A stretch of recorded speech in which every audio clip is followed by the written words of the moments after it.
आजची गोष्ट सुरू होते ती नवी मुंबईमधून, नवी मुंबईच्या वाशी परिसरातून. 28 मेचा दिवस होता.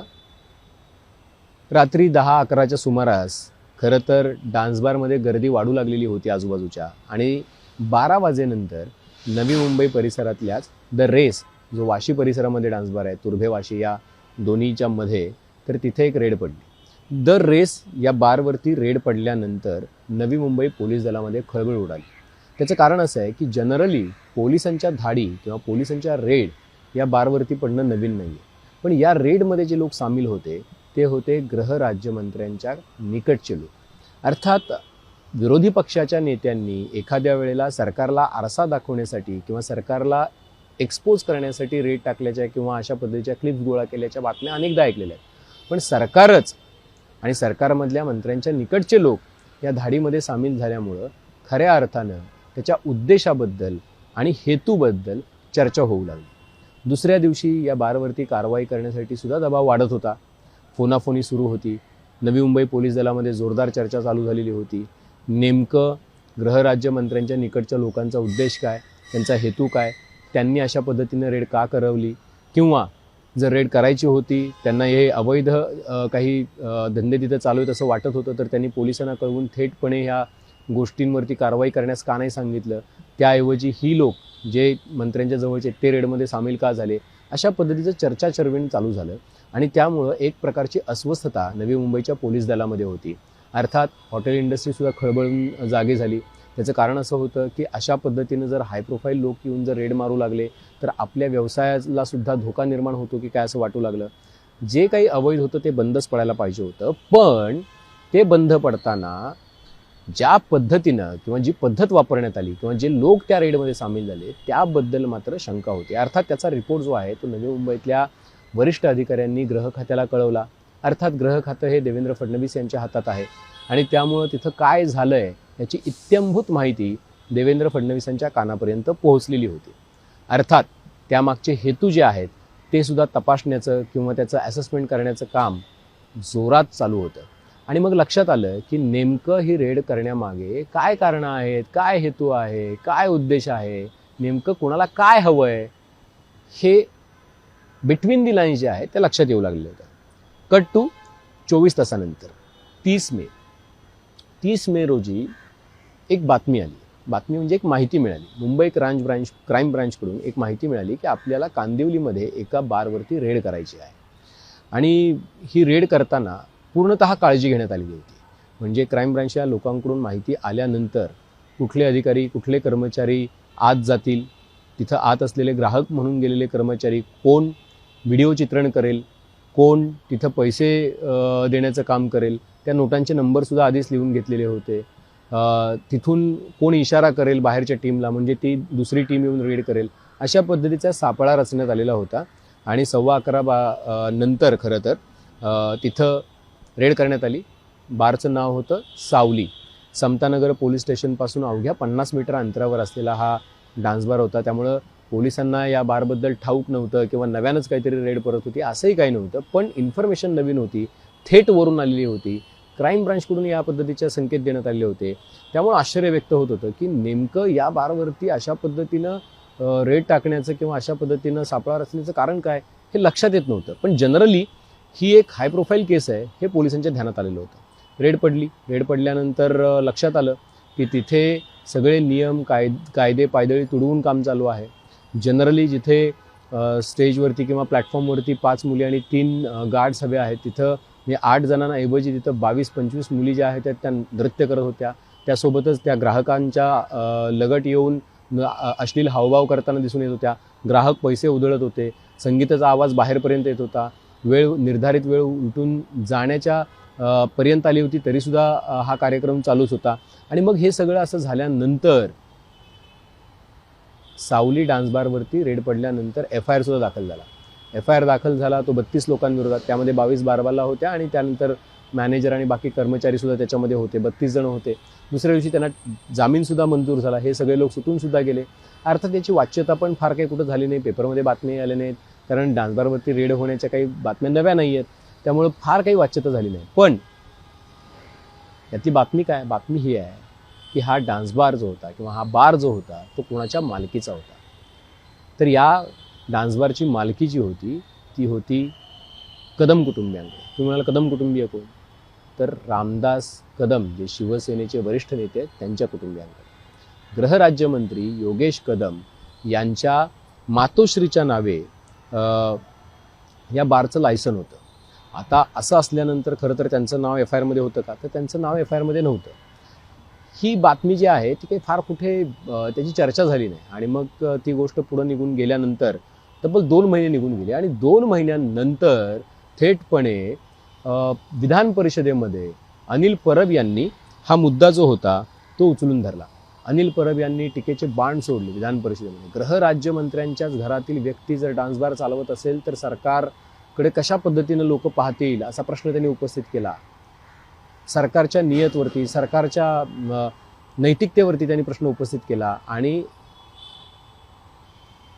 कदम यांना म्हणजे रामदास कदम यांचे पुत्र योगेश कदम यांना मंत्रिमंडळातून त्यांची गच्छंती झाली पाहिजे अशी मागणी केली. आता मुद्दा हा आहे की डॉट्स कनेक्ट करा. 28 मेला एक रेड पडली. ती पडली वाशीमध्ये, नवी मुंबईमध्ये. त्यानंतर नवी मुंबईच नव्हे तर मुंबईच्या सुद्धा कानाकोपऱ्यातल्या डान्सबारच्या चालवणाऱ्या लोकांमध्ये खळबळ उडाली होती की अशा पद्धतीनं मंत्र्यांच्या निकटचे लोक रेड करतायत. त्याचा रिपोर्ट जो आहे तो मुख्यमंत्र्यांकडे गेलेला होता आणि त्यानंतर 48 तासांच्या आत दुसरी रेड पडली आणि त्या रेडमध्ये थेट गृहराज्यमंत्र्यांच्याच कुटुंबियांच्या मालकीचा किंवा त्यांच्याकडे परवाना असलेल्या डान्सबारवरती कारवाई करण्यात आली, पण त्याची वाच्यता झाली. आता मुद्दा असा आहे की 2 महिन्यांपूर्वी घडलेली ही घटना अचानक कशी काय उजेडात आली? ती उजेडात आणण्यामागे कोणाचा काही हेतू आहे का? ही माहिती अनिल परब यांच्यापर्यंत कशी पोहोचली? या माहितीचा सोर्स जो आहे तो नेमका काय आहे? आता निश्चितपणे अनिल परब हे कसलेले विधान परिषदेतले नेते आहेत, त्यांच्याकडे माहिती अनेक मार्गाने येत असते, पण काही माहिती ही स्वतःहून चालून येत असते. अशा पद्धतीनं ती माहिती त्यांच्याकडे आलेली आहे का? आता हे सगळं विचारण्याचं कारण आहे कारण या 2 रेड्समधलं किंवा 2 धाडींमधलं टायमिंग आणि त्यामागे लपलेलं राजकारण. ज्या पद्धतीनं योगेश कदम हे गृहराज्यमंत्री म्हणून काम करत होते, पण त्याच वेळेला त्यांच्या निकटचे लोक जे होते ते काही विशिष्ट पद्धतीनं काम करण्याचा प्रयत्न करत होते, ते कोणाला तरी रुचलेलं नाही आहे का? आणि तिसरी महत्त्वाची गोष्ट, जर असं सगळं असेल तर मग योगेश कदम यांना थेट संदेश देण्याऐवजी त्यांच्यावरती थेट अंकुशच मारण्याचं काम किंवा लावण्याचं काम हे नेमकं कोण करत आहे? आता मुद्दा असा आहे की हे प्रकरण इथं शमलेलं नाही आहे कारण अनिल परब यांनी हा मुद्दा उचलून धरल्यानंतर योगेश कदम यांनी एक पत्रकार परिषद घेतली आणि त्यांनी सांगितलं की माझ्या आईची बदनामी या राज्यभरामध्ये अनिल परब यांनी केलेली आहे कारण की तिचा या सगळ्या गोष्टींशी काही संबंध नाही आहे. हा डान्स बार किंवा त्याचं लायसन्स जरी त्यांच्या नावावरती असलं तरी सुद्धा हा डान्स बार चालवायला दिलेला आहे कुठल्या तरी शेट्टी नामक व्यक्तीला आणि तो हा चालवत आहे आणि त्याच्याशी आमचा काही संबंध नाही आहे. पण ज्या वेळेला अंजली दमानिया यांनी या सगळ्या प्रकरणातली माहिती उजेडात आणली, ती माहिती अक्षरशः तुम्हाला सुन्न करणारी आहे. त्याचं कारण असं आहे की अशा कुठल्याही पद्धतीचा करारनामा जो आहे तो कदम कुटुंबीय किंवा जी काही व्यक्तीचं नाव योगेश कदम घेत आहेत त्यांच्यामध्ये झालेला दिसत नाही. पोलिसांच्या ताब्यात असा कुठलाही करारनामा नाही. दुसरी महत्त्वाची गोष्ट, या अख्ख्या एफ आय आरमध्ये ज्या व्यक्तीच्या नावावरती लायसन्स आहे आणि ज्याच्या लायसन्सचं म्हणजे नियमांचं उल्लंघन झालेलं आहे त्या व्यक्तीचं एफ आय आरमध्ये नावसुद्धा नाही आहे. तिसरी महत्त्वाची गोष्ट म्हणजे अशा पद्धतीनं हा डान्स बार वर्षानुवर्ष गेली 10-15 वर्ष तिथं चालू आहे, पण पोलिसांना तो दिसला नाही आहे का? हा सुद्धा प्रश्न आहे. त्याचं कारण असं आहे की समतानगर पोलीस चौकी आणि सावली बारमधलं अंतर हे अवघ्या 50 ते 70 मीटरचं अंतर आहे. रस्ता ओलांडून पलीकडे गेल्यानंतर तो डान्स बार दिसतो आहे. मग याचा अर्थ असा आहे की समतानगरच्या पोलिसांना सगळं काही माहिती होतं, मात्र तरीही त्याच्याकडे कानाडोळा करण्यात आलेला होता.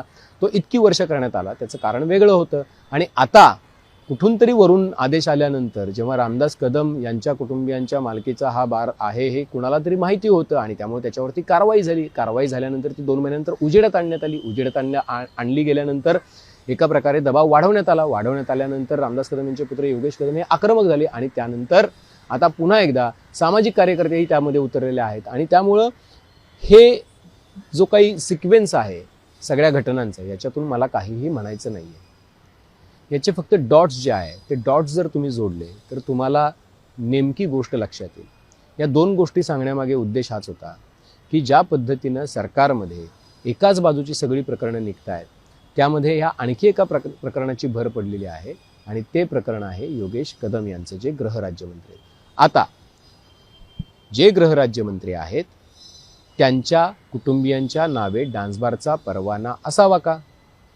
अनैतिक किंवा नियमबाह्य पद्धतीनं अशा पद्धतीनं डान्सबार जर गृहराज्यमंत्र्यांचेच कुटुंबीय किंवा त्यांच्या नावावर असलेल्या परवान्यांवर चालत असेल तर त्यांना या पदावर राहण्याचा अधिकार आहे का? हा प्रश्न कोणी विचारला तर तो वावगा ठरू नये. दुसरा मुद्दा, ज्या पद्धतीनं योगेश कदम यांच्या निकटचे लोक नवी मुंबई आणि मुंबईतल्या काही परिसरातल्या रेड्समध्ये सामील झालेले होते, त्यामुळं एक मोठा वर्ग दुखावला होता का? तिसरा मुद्दा, ज्या पद्धतीनं योगेश कदम हे पोलिसांवरती किंवा पोलीस दलाच्या कार्यक्षमतांवरतीच प्रश्नचिन्ह निर्माण करणारं कृत्य त्यांच्या आजूबाजूचे लोक करत होते, त्यामुळं पोलीस दलातील काही लोक दुखावले गेले का?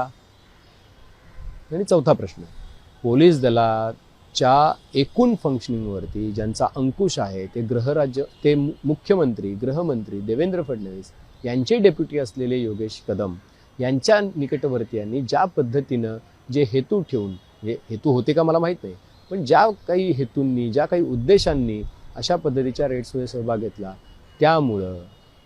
त्यामुळं राज्याचे कारभारी दुखावले का? हे 4 प्रश्न आहेत आणि या 4 प्रश्नांमध्येच या 2 रेड्स ज्या 48 तासांच्या आत घडलेल्या आहेत त्याचं उत्तर आहे. आता उत्तर प्रेक्षकांना शोधायचं आहे, उत्तर जे आहे ते वाचकांना शोधायचं आहे की नेमकं या सगळ्या घटनांचा